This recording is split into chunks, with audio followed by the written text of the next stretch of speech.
He lies in court with the confidence of a man who believes his secrets are safe, a charismatic leader whose disciples would never betray him.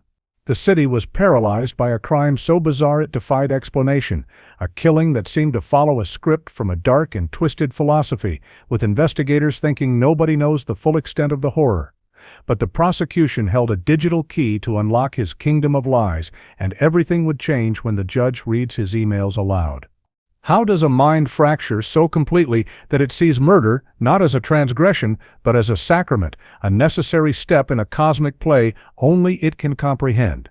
What kind of philosophy can take root in the soul that it convinces others to partake in its violent liturgy, transforming them from people into instruments of a dark faith? This was the question that would come to haunt the city of Baltimore, Maryland, a port city of deep contrasts where the gleaming towers of the inner harbor cast long shadows over neighborhoods struggling with crushing poverty. It was in one of these quiet, unassuming neighborhoods, a place of brick row houses and tight-knit families, that an act of such profound and ritualistic evil would unfold, shattering the community's sense of safety and exposing a darkness that had been growing unseen in its midst. The call to 911 came in just after 2 in the morning, a frantic, breathless plea from a neighbor who had heard something terribly wrong. The voice on the other end of the line spoke of a chant, a low and rhythmic sound that had carried on the humid night air, followed by a single piercing scream that was abruptly cut short. When officers from the Baltimore Police Department arrived at the modest home of Ella Palmer, they found a scene that would be seared into their memories for the remainder of their careers. There was no sign of forced entry, no indication of a robbery gone wrong. Instead, the front door was slightly ajar, an invitation into a nightmare meticulously crafted by a deranged artist. Inside, the scene was one of bewildering and terrifying order, a tableau of violence that was anything but random. Ella Palmer, a 24-year-old barista known for her infectious laugh and kindness, was found in her living room, her life extinguished by an act of unspeakable brutality. But it was the arrangement of the scene that baffled investigators, the chilling details that spoke not of rage but of ceremony. Strange, cryptic symbols were painted on the walls, in a substance later identified as a mixture of ash and oil, and a circle of salt had been poured on the floor around her, a profane mockery of some ancient rite. Her belongings had not been stolen but rearranged into strange patterns, her books stacked in spirals and her kitchen utensils laid out in a precise geometric design that held some unknowable meaning. This was not simply a murder, it was a statement, a performance for an unseen audience dictated by a logic so alien it felt like a transmission from another world. The initial investigation stalled almost immediately, as there was no forensic evidence pointing to a suspect, no DNA, no fingerprints, and no murder weapon left behind. The detectives assigned to the case, led by the stoic and methodical Detective Joseph Stone, found themselves adrift in a sea of bizarre clues that pointed nowhere. They were adrift in the stark contrasts of Baltimore itself, where immense wealth existed just blocks from desperate poverty, and where the line between civilization and savagery could be erased in a single horrific night. The city held its breath, gripped by the fear of a killer who did not just take a life but desecrated it, a phantom who operated by a set of rules that no sane person could ever hope to understand. Detective Stone and his team spent weeks chasing shadows, their investigation feeling more like an exercise in theological horror than standard police work. They consulted with experts on occultism and fringe religious movements, trying to decipher the meaning of the symbols left at the scene, but each avenue led to another dead end. The symbols seemed to be a unique creation, a private language of madness known only to the killer. The sheer strangeness of the crime created a media firestorm, with television news and local papers running endless segments on the ritual killer, a moniker that only added to the growing public panic. The case became a dark mirror held up to the city of Baltimore, reflecting the hidden anxieties that pulsed just beneath the surface of its resilient, blue-collar exterior. Ella Palmer was mourned by a community that could not comprehend her loss. She was a woman who had personified the city's better angels, hard-working, kind, and full of a quiet optimism that now seemed tragically naive. Friends and family described her as someone who saw the good in everyone, a trait that investigators feared might have been her undoing. They wondered if her open heart had made her vulnerable to a predator who could twist such kindness into an opportunity for monstrous evil. The crime had left a wound on the neighborhood, a lingering sense of violation that went beyond the single life that had been so brutally taken. It was a crime against the very idea of normalcy, a declaration that even in the most ordinary of homes, a door could open into a realm of unimaginable horror. The detectives worked tirelessly, interviewing everyone who knew Ella, from her coworkers at the bustling downtown coffee shop to her childhood friends who still lived in the same tight-knit community. Yet, every interview yielded the same frustrating result. Ella had no enemies, no secret life, no connection to any world where such ritualistic violence would make sense. She was a beacon of light, and someone had decided to extinguish that light for reasons that remained locked away in the deepest, most inaccessible corners of a depraved mind. The investigation was going nowhere, a collection of bizarre facts without a narrative to connect them. It was during one of these interviews that a name first surfaced, a name that seemed insignificant at the time, but would later prove to be the key to the entire case. A coworker mentioned a man named Mateo Reyes, a customer who had taken an unusual interest in Ella over the past few months. He was described as intensely charismatic, a man who could hold a room with his words, speaking with a kind of hypnotic confidence about philosophy, spirituality, and finding one's true path. He had an answer for everything, a serene smile that never seemed to falter, and an unnerving ability to make people feel as if he knew their deepest secrets. The coworker remembered that Ella had been intrigued, but also a little unsettled by him, by the sheer intensity of his focus on her.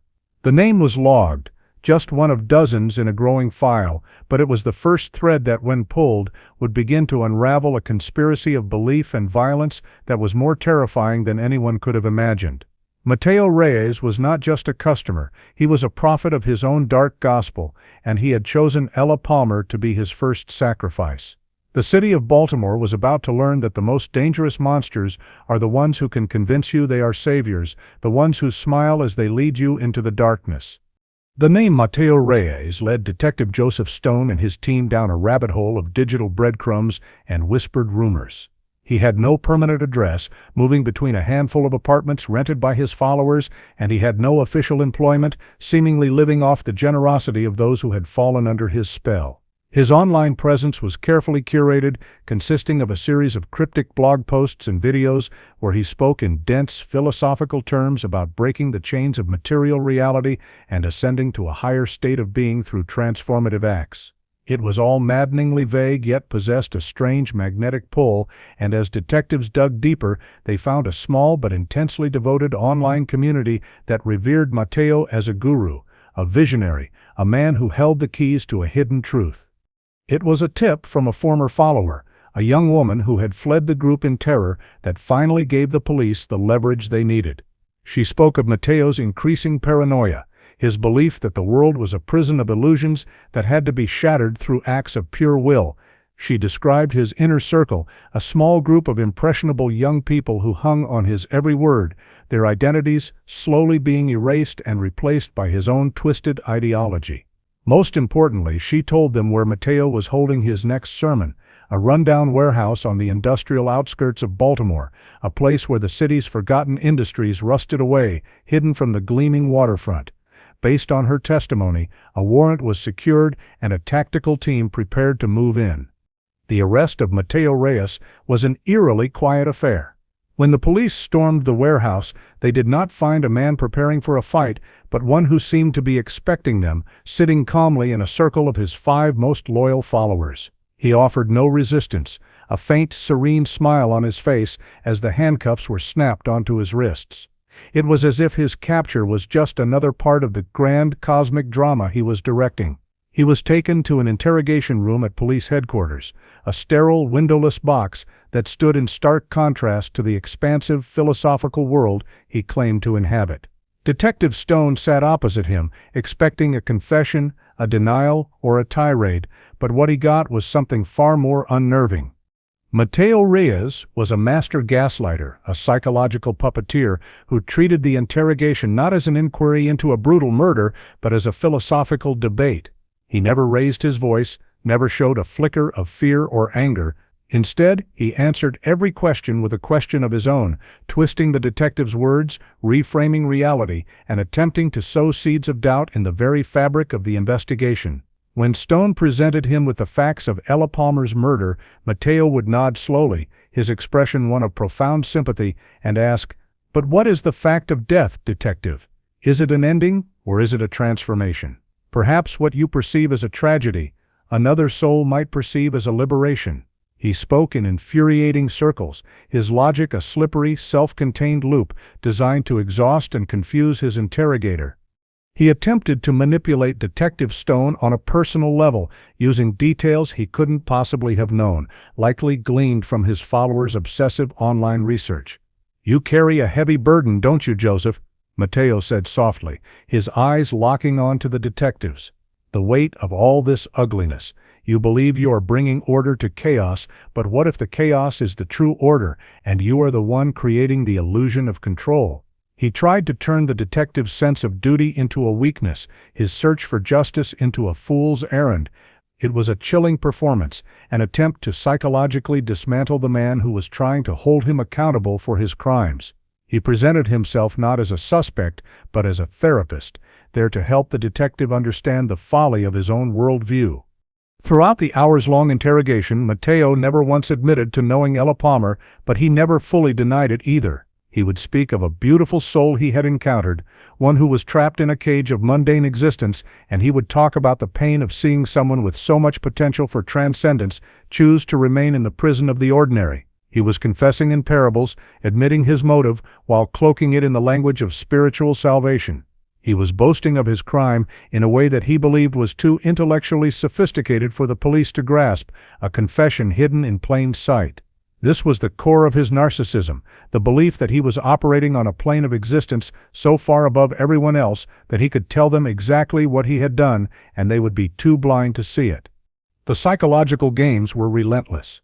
Mateo would subtly mirror Detective Stone's body language, a classic manipulation tactic designed to build a false sense of rapport. He would praise the detective's intelligence one moment, then condescendingly sigh at his limited perspective the next. He was trying to create a fog of cognitive dissonance, a state of confusion where the detective would begin to question his own judgment.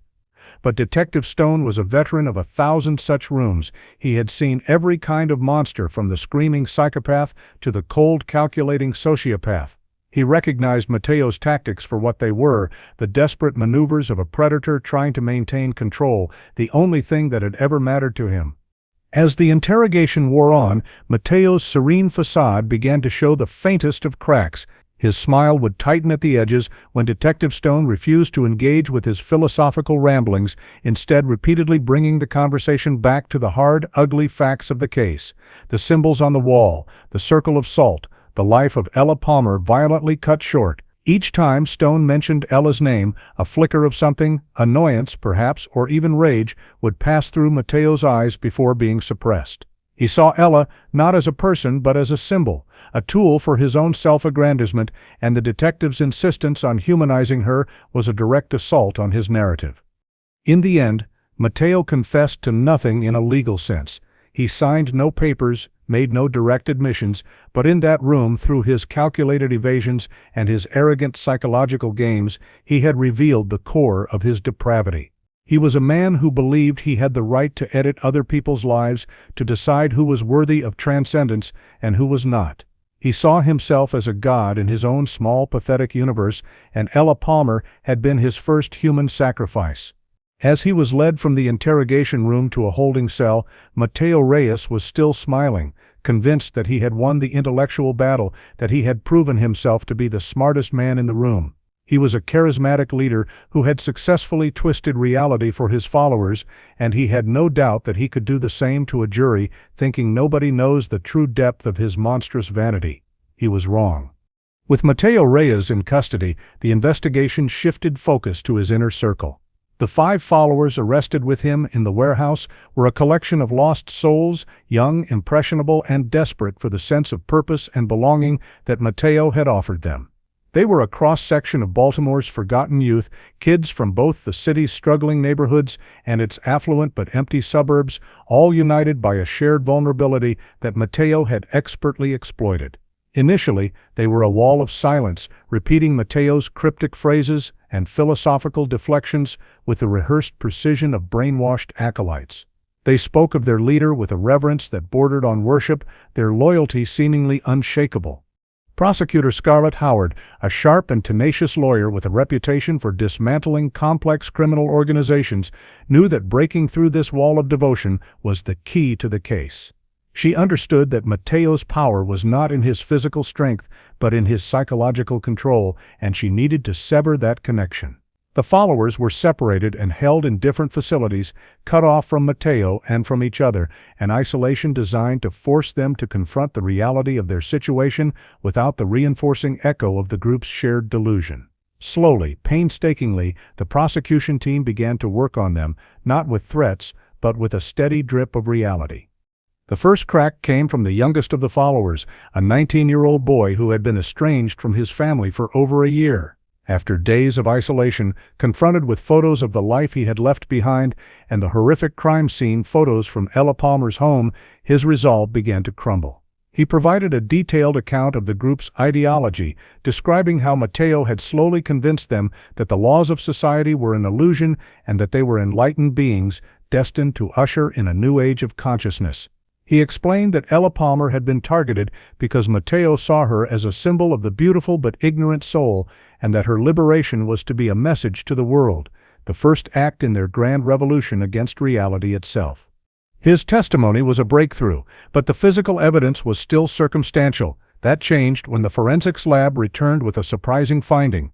While the main crime scene had been wiped clean, analysis of the trace evidence found on the clothing of the followers revealed something crucial. There were microscopic glass fragments and a unique blend of industrial solvents embedded in the fibers of their shoes, substances that did not match the warehouse where they were arrested.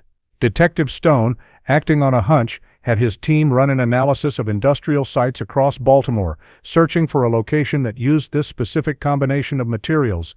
The search led them to an abandoned chemical plant on the city's derelict waterfront, a place of decaying brick and shattered windows. Inside the plant, investigators found a second scene, a place that was clearly the group's sanctuary and rehearsal space. The same bizarre symbols from Ella Palmer's apartment were painted on the crumbling walls, and a large circle of salt was etched into the grimy concrete floor. This was where they had practiced their rituals, where Mateo had drilled his philosophy into their heads until it became their own. But the most important discovery was in a locked back room. Forensic evidence, including hair and fiber samples, proved that this was where the murder had actually been planned and that one of the followers had been there with Mateo. This finding was a bombshell. Mateo Reyes had not acted alone. He had an accomplice, a partner, who had helped him carry out the most sadistic parts of his plan. This revelation sent a new wave of fear through the city. Not only was there a charismatic cult leader behind bars, but a second monster, one of his devoted disciples, was still out there, potentially ready to kill again to prove their loyalty. The focus of the investigation sharpened instantly. The 5 followers were re-interrogated, this time with the undeniable proof that one of them was lying. The pressure inside the group, already strained by isolation, now became unbearable. The bond of trust that Mateo had so carefully constructed was shattered by suspicion and fear as each follower looked at the others as a potential betrayer and, more terrifyingly, as a fellow murderer. Prosecutor Howard used this new evidence to offer a deal to the followers.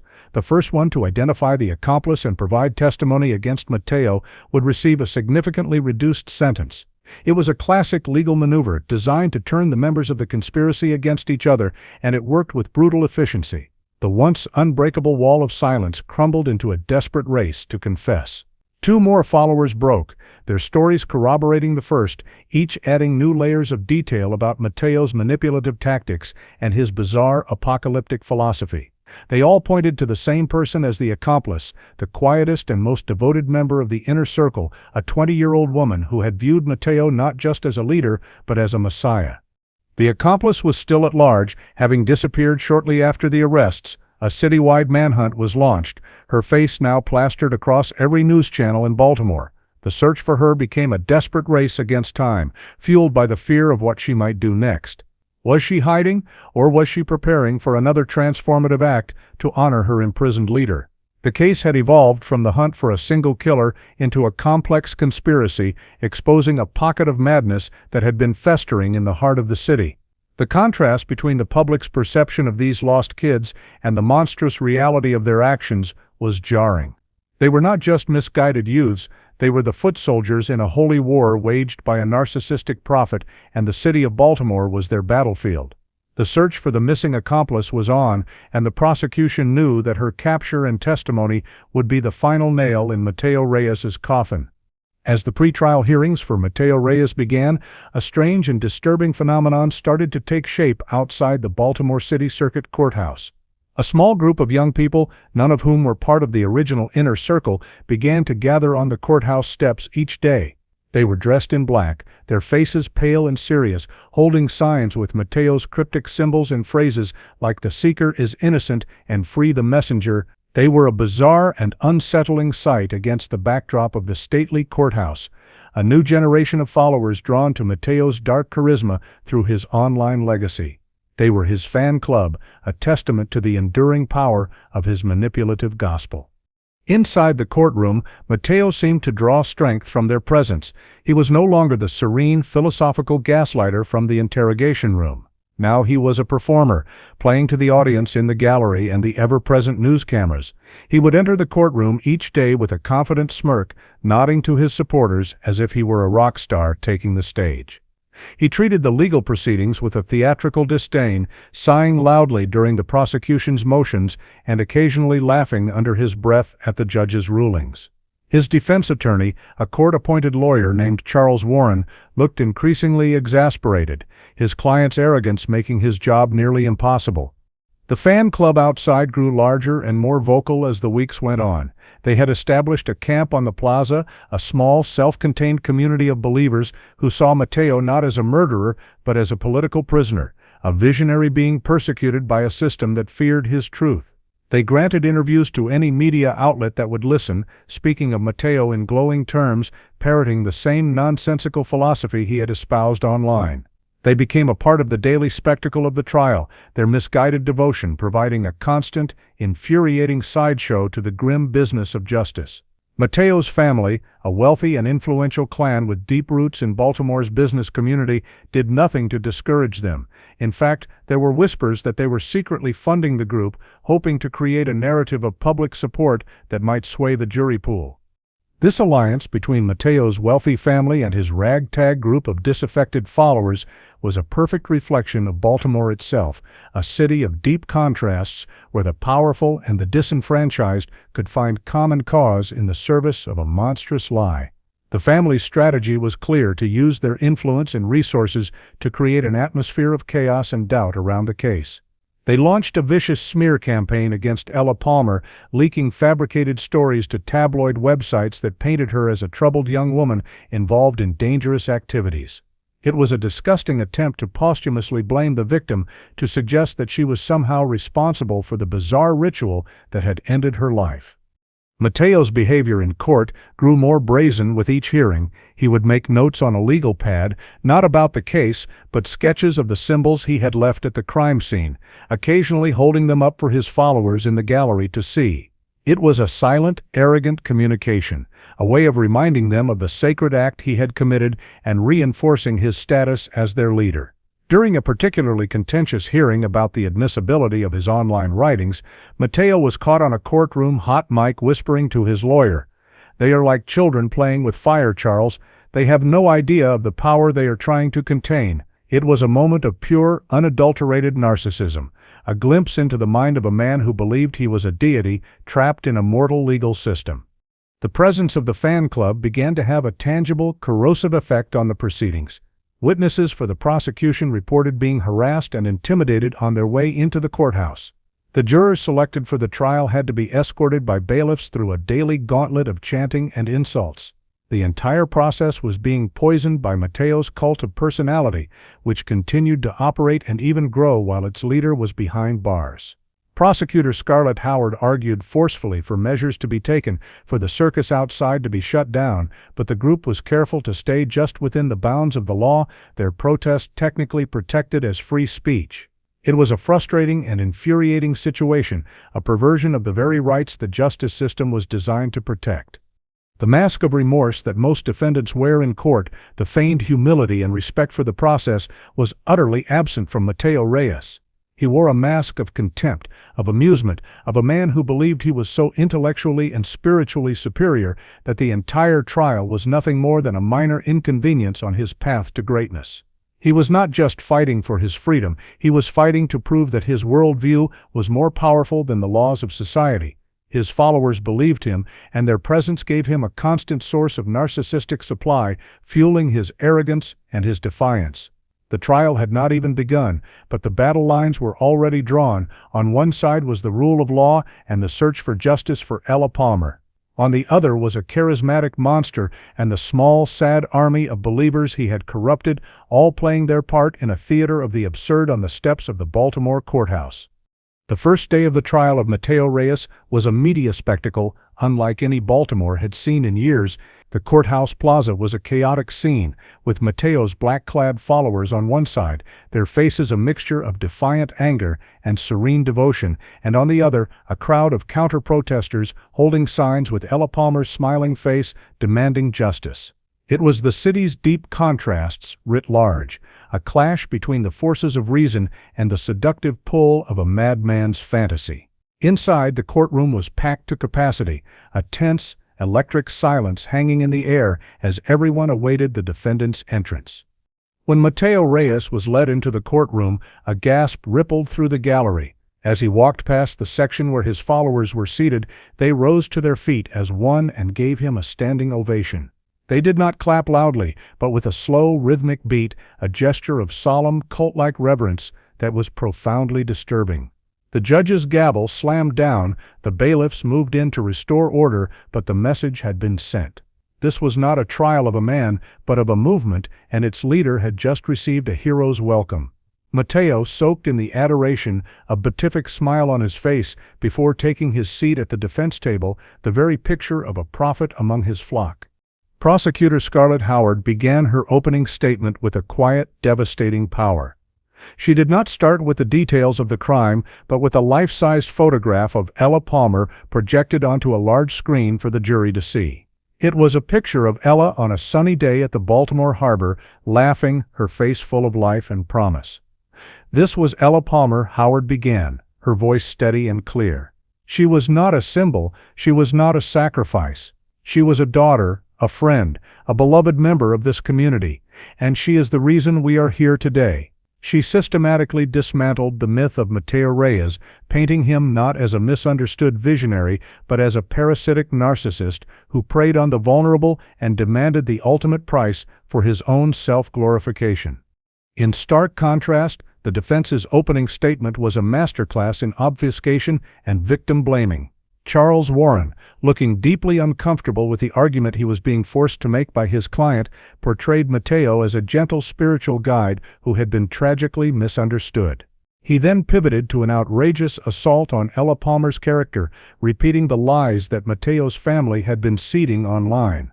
He suggested that Ella was a deeply troubled young woman who had sought Mateo out, and that her death was not a murder but a tragic accident that occurred during a spiritual cleansing she had begged him to perform. It was a disgusting narrative, one that caused Ella's parents to sob openly in the front row.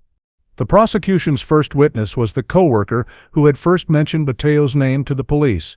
She described his unnerving charisma, the way he would hold court at the coffee shop, drawing in customers with his hypnotic voice and confident proclamations. She recounted how his attention had fixated on Ella, how he had showered her with compliments that felt more like assessments, as if he were sizing her up for some purpose. Her testimony established Mateo's initial connection to the victim and the predatory nature of his interest. The entire time she spoke, Mateo watched her with a look of pitying condescension, occasionally shaking his head slightly as if disappointed by her inability to grasp the deeper truth. The most dramatic moment of the day came when the 911 call was played for the jury. The courtroom was plunged into a heavy silence, broken only by the frantic voice of Ella's neighbor describing the chilling, rhythmic chanting that had preceded the scream. As the recording played, several jurors flinched, their faces paling at the raw, unfiltered terror in the neighbor's voice. Throughout the playing of the call, Mateo Reyes sat perfectly still, his eyes closed and a small, serene smile on his lips, as if he were listening to a beautiful piece of music. It was a moment of such profound and chilling evil that it seemed to suck the air out of the room. He was not just a killer, he was a man who relished the memory of his own monstrosity. As the first day of the trial concluded, it was clear that this would be a battle of narratives. The prosecution was building a case on facts, evidence, and the universal truth of a young woman's stolen life. The defense, under the thumb of its sociopathic client, was attempting to construct an alternate reality, a world of spiritual liberation and tragic accidents, a world where murder was a form of medicine. As Mateo was led from the courtroom, his followers rose once more, this time in silence, their hands placed over their hearts in a gesture of solidarity. The city of Baltimore, a port of deep contrasts, had become the stage for a trial that would pit the mundane reality of justice against the terrifying allure of a cult leader's deadly charisma. The jury had seen the first act, and they now had to decide which reality they would believe. The second week of the trial was dedicated to the prosecution's evidence, a methodical and relentless presentation of facts designed to strip away Mateo Reyes's messianic facade and expose the monster beneath.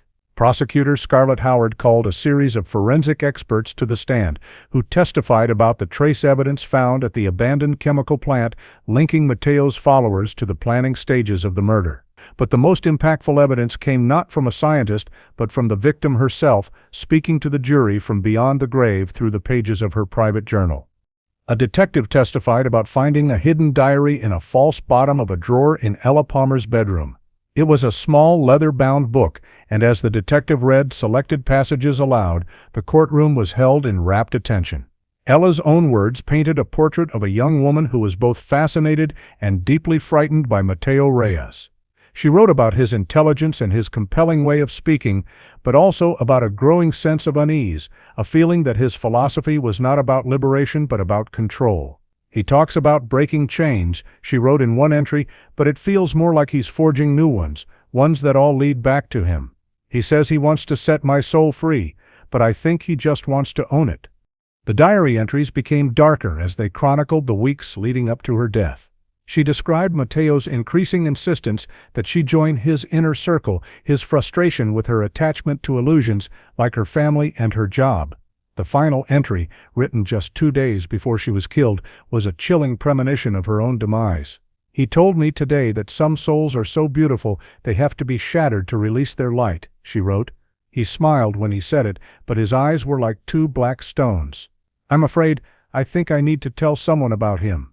A wave of sorrow washed over the courtroom as the last words hung in the air, a plea for help that had come too late. The emotional weight of the diary was followed by the cold, hard data of digital forensics. An expert from the Baltimore Police Department's Cybercrimes Unit took the stand and detailed the contents of Mateo's laptop and phone. His search history was a roadmap of his malevolent intentions, with queries for ancient purification rituals, the symbolic meaning of salt in exorcism, and painless ways to sever the soul from the body.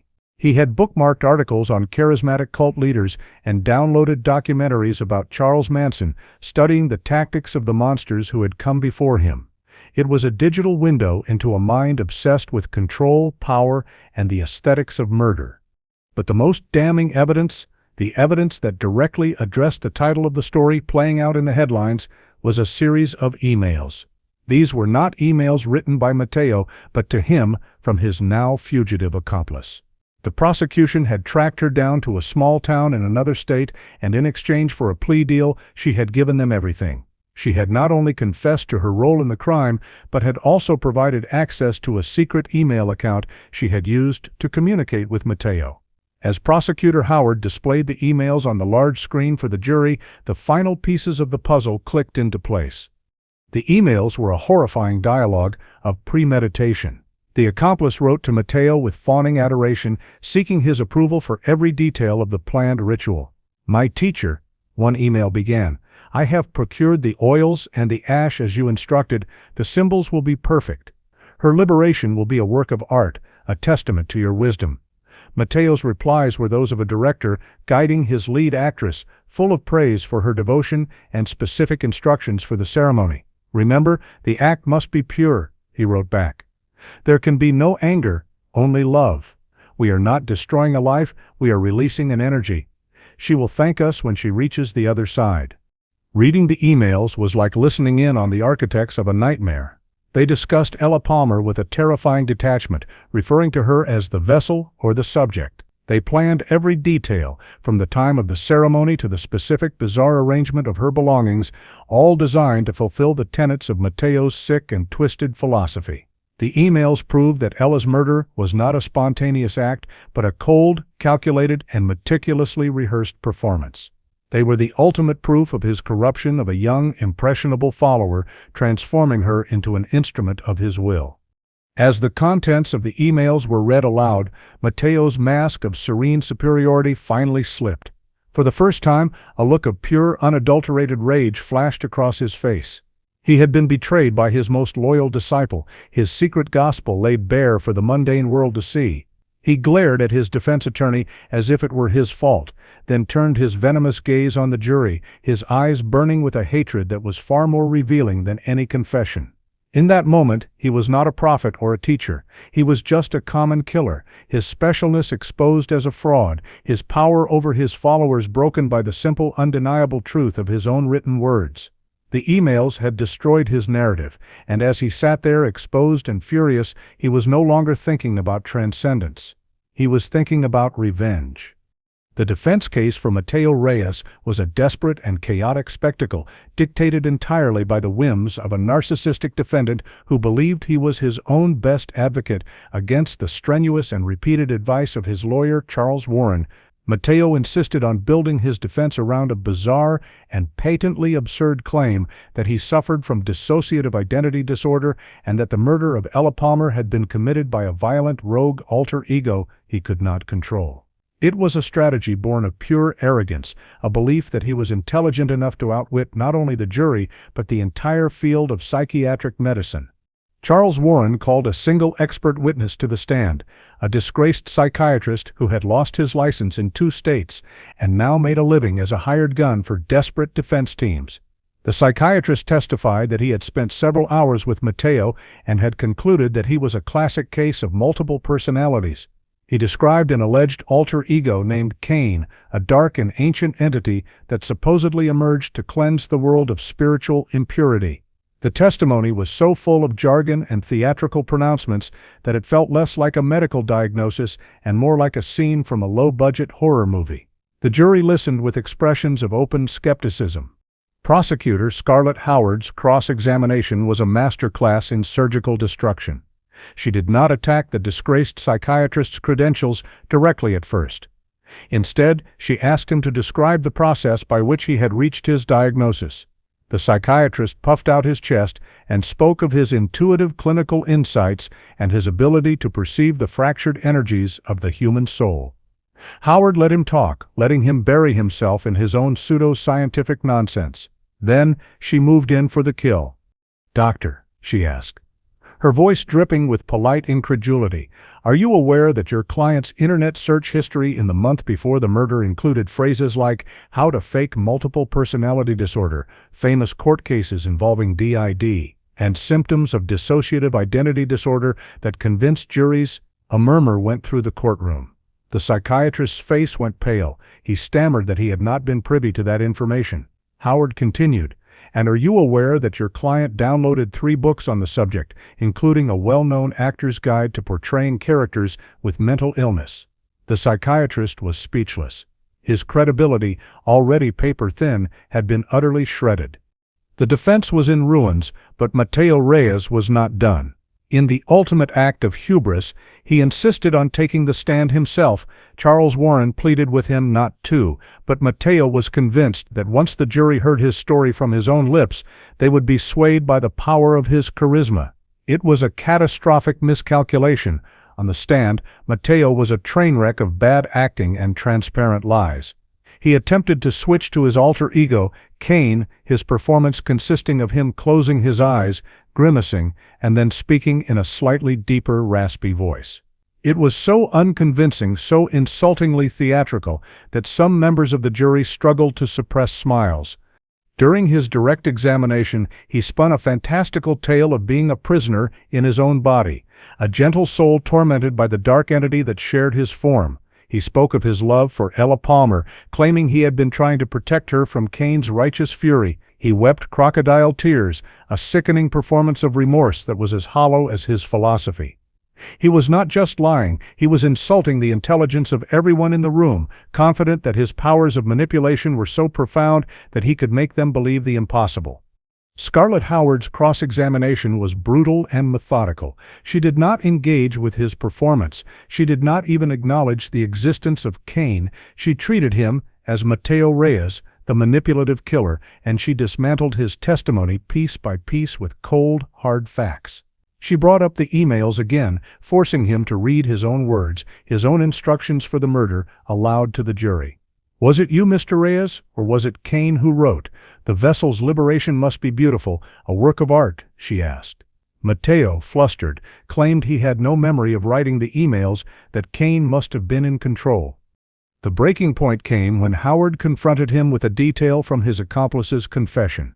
"Mr. Reyes," she said, "your partner testified that after the murder you turned to her and said, 'Now that was a masterpiece.' Did Cain say that, or did you?" Mateo froze. It was a detail he had not prepared for, a crack in his carefully constructed narrative. He stammered, contradicted himself, and his entire facade of control crumbled. The charismatic prophet was gone, replaced by a panicked, cornered liar. The jury saw him not as a man with a fractured mind, but as a fraud, a manipulative actor whose final performance had been an absolute failure. His decision to testify had been the final, arrogant nail in his own legal coffin. He had lies in court, thinking nobody knows the truth, and in the end, he had exposed himself more completely than any witness ever could. The victim impact statements were the emotional climax of the trial, a raw and heartbreaking counterpoint to the calculated lies and psychological games of Mateo Reyes.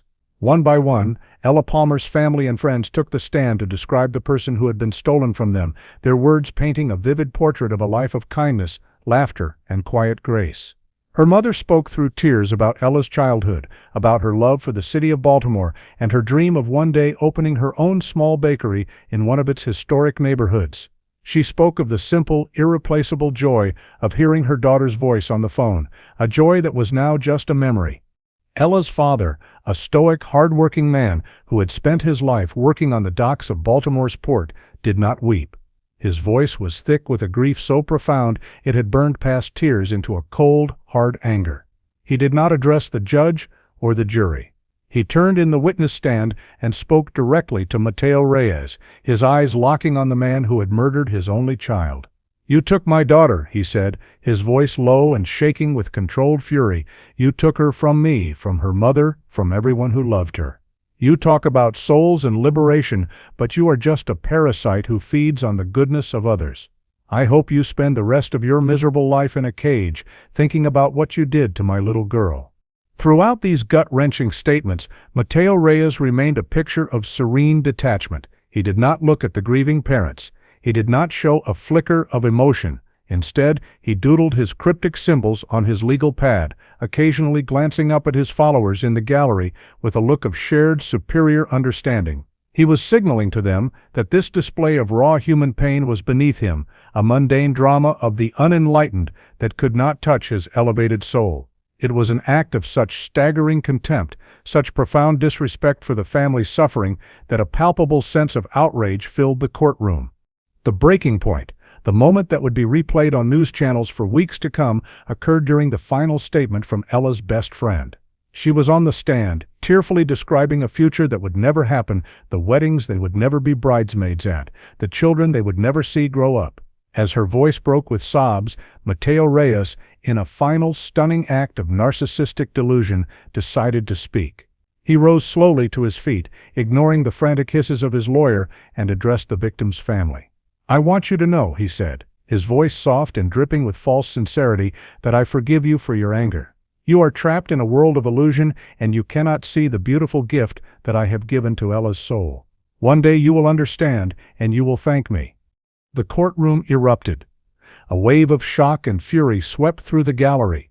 Ella's father lunged over the railing, held back by bailiffs, as he screamed curses at the man who was not only unrepentant but was actively tormenting his family with a grotesque performance of magnanimity.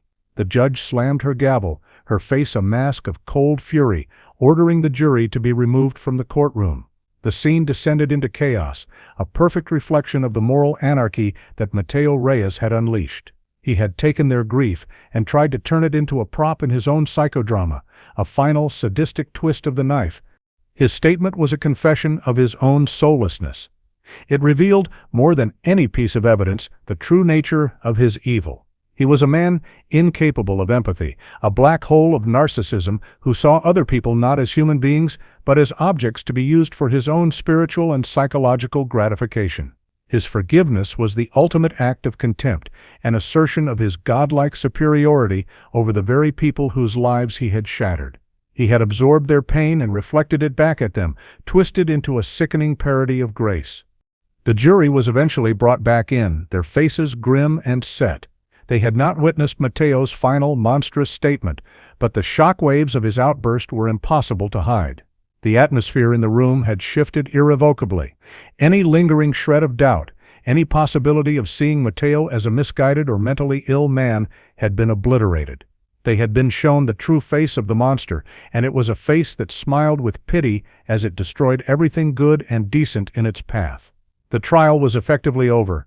All that remained was the verdict and the final revelation that would explain the genesis of such a profound and unshakable evil. The prosecution's final witness was a surprise, a name that had not appeared on any of the pre-trial witness lists. When Scarlett Howard called the witness to the stand, a wave of confusion rippled through the courtroom, most notably from the defense table, where Mateo Reyes stared, his confident smirk replaced by a look of genuine shock. The witness was an unassuming middle-aged woman, her face etched with a lifetime of quiet sorrow. She was identified as Mateo's aunt, the sister of his mother. What she was about to reveal would provide the final horrifying key to understanding how a man could become a monster. She began her testimony by describing Mateo's childhood, not in a home of abuse or neglect, but in one of strange, almost suffocating adoration. His mother, she explained, was a woman obsessed with fringe spiritualism and the occult, a charismatic and domineering figure in her own right who had seen her son not as a child but as a prophecy. From a young age, Mateo had been told he was special, a chosen one with a unique connection to the spiritual realm. His mother had filled his head with her own bizarre, home-brewed philosophy, a chaotic mix of New Age beliefs, misunderstood Eastern mysticism, and dark apocalyptic fantasies. She had raised him in a world without consequences, where his every whim was a divine impulse and his every selfish act was a sign of his spiritual superiority. The aunt described a household that was less a home and more a cult of two. His mother had isolated him from other children, teaching him herself, shielding him from a world she saw as corrupt and unenlightened. She was not just an enabler, she was the architect of his narcissism, the high priestess who had crowned her son a god. As Mateo grew into a teenager, his mother's teachings grew darker. She began to speak of the need for transformative acts to shatter the illusions of the material world, a philosophy that provided the intellectual framework for the violence to come. The symbols Mateo used in his rituals were not ancient signs, but symbols his mother had created, doodles in her journals that she had convinced her son were messages from a higher plane. The most shocking revelation came when the prosecutor asked the aunt about Ella Palmer. The aunt testified that Mateo's mother had known Ella's family for years, holding a quiet, simmering resentment over some long-forgotten business dispute with Ella's father. She had seen Ella as the embodiment of the happy, normal life that she so despised, a symbol of the mundane world that she was at war with. It was Mateo's mother, the aunt testified, who had first pointed Ella out to her son. She had presented the young woman to him as the perfect subject for his first great work, the ideal vessel for the ritual that would prove his divine status to the world. The crime was not just Mateo's, it was a conspiracy born of two twisted minds, a mother who had molded her son into a weapon, and a son who had become the violent fulfillment of her darkest fantasies.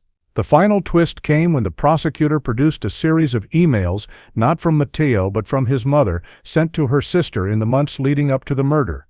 In the emails, she boasted about her son's spiritual progress and described in chilling detail the liberation he was planning. "He is ready." One email read, "He will soon perform the act that will shatter the illusion and announce his arrival. The vessel has been chosen. Her name is Ella."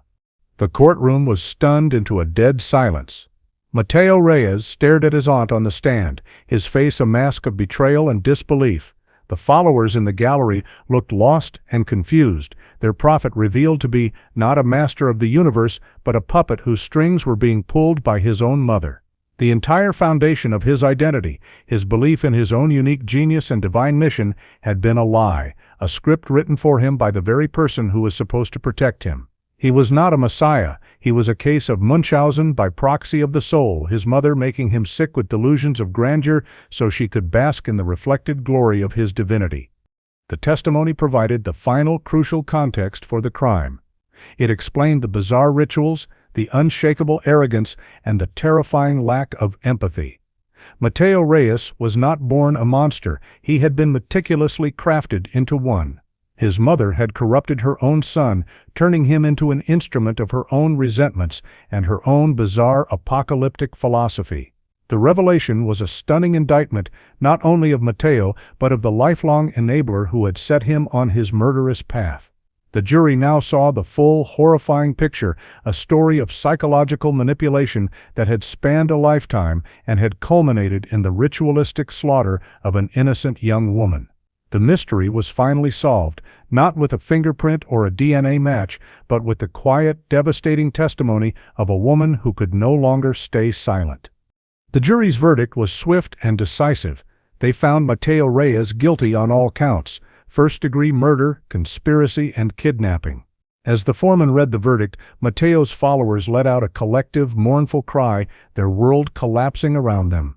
Mateo himself showed no emotion, his face a blank mask of indifference, but the arrogant smirk was gone, replaced by a hollow, empty stare. He had been so convinced of his own power to manipulate reality that the simple, unassailable truth of the verdict seemed to be something he could not fully process. He was no longer a prophet, he was just another convicted felon in a city of deep contrasts, a product of the very world he claimed to be above.